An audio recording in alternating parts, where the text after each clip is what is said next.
Hey everybody, welcome back to day 4 of the College Online Learning Bootcamp series brought to you by ACE, your online class, which is a online course for people that are brand new to online learning. So I'm really trying to reach out to people with this bootcamp series and get people ready to get involved with online learning, and then the ACE Your Online class course will really get you in the mindset and I hope equip you with the tools to really kill it with your online classes this semester. I'm talking A's, dudes and dudettes. Anyway, today is day 4, and we're going to focus today on your tools. The tools you're going to need in preparation to do really well on your online class. The first one is going to be your desk. And you figure if you're learning online, you're probably going to be at a computer. Computer's going to be at a desk. I spoke a little bit yesterday on why I'm not really in favor of working on online classes on mobile devices like phones.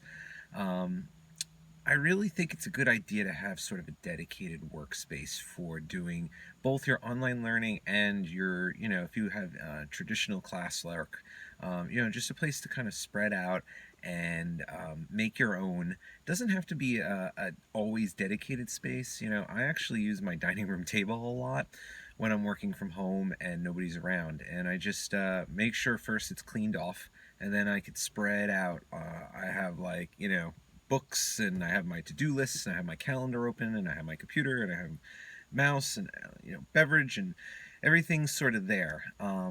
So it doesn't necessarily have to be a dedicated space that's always just for learning.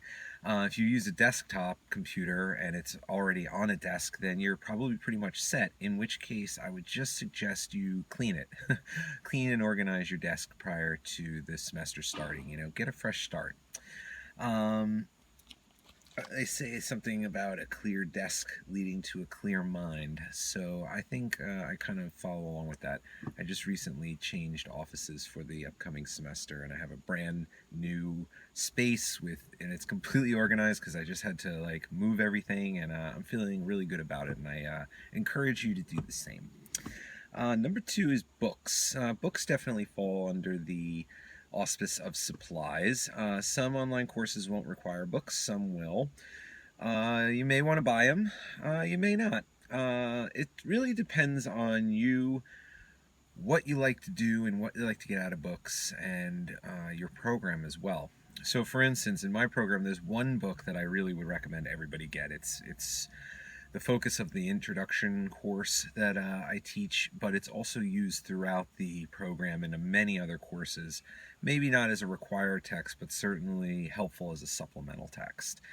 And then it's up to you if you want to get it, a paper copy versus an electronic copy if it's offered that way. There are a lot of other options these days. You can borrow books, textbooks from the library. Some libraries offer you that option. You can rent them from Amazon. So don't necessarily start forking over hundreds of dollars thinking I have to get every single book that's on this list. This is where it really helps to do your homework and talk to people that have had the teacher and taken the course that you're about to take. If they tell you, you know, yeah, you did need this book, but only really looked at one chapter. See if you can get a hold of it for one day and photocopy the chapter, and that saves you, anywhere from $50 to probably $150 in books. Teachers, they don't really a lot of times give a damn about your wallet, and I'm trying to think about that and save you a few bucks if at all possible. Um, Electronic copies of books are great. There's a few reasons why. Easily searchable. You can, sort of bookmark them as well and return to things. But the ability to do keyword searches and not have to rely on a paper book's index or glossary is really a great thing. Not to mention the portability of it and the fact that you don't have to store it on a desk or on a bookshelf. Other types of supplies you might need vary completely. There are certain science courses you're going to need specific equipment. You're really going to have to look at your syllabus at that point. General supplies, we talked yesterday about, USB drives, you might need that, pens, paper, etc. I do sort of group note-taking supplies in here as well, and that's the last thing we're going to talk about. Um, Note-taking is a real personal thing. I do encourage everybody to be doing it. However, everybody does it a little bit differently. I, for instance, like to take notes on yellow legal pads. That's like my favorite thing to use. So I usually have like one legal pad per course, and I take my notes on there, and then when I'm done, I'll save it and maybe use it, return to it for another course to kind of reference back, but I just start fresh with a new one. Other people like 3-ring binders and loose leaf. Other people like spiral notebooks, marble notebooks. Figure out what works for you and use it, and I just suggest having a separate book or notebook or whatever you use for each course. A 5 subject notebook that has dividers is okay, but don't just have a 1 subject notebook and take notes in all of your classes randomly. It's not good because it's going to be hard to study from that. Last thing is just a note on the importance of preparation. You may wonder, it's like, well, I could do all these things right after the class starts too, and it probably wouldn't be that big a deal. And for many of you, you might be right.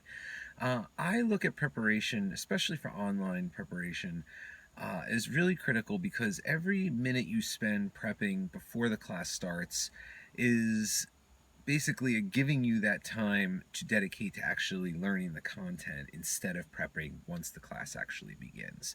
So if you wait until the class begins and then you figure out, oh, let me get my computer up and running, and then it's just taking away from the time. The online course is going to be on tight deadlines. It's going to be harder to negotiate extensions just because you're not going to see the professor, and the deadlines are so straightforward and usually very visible that it's hard to kind of say, I didn't know.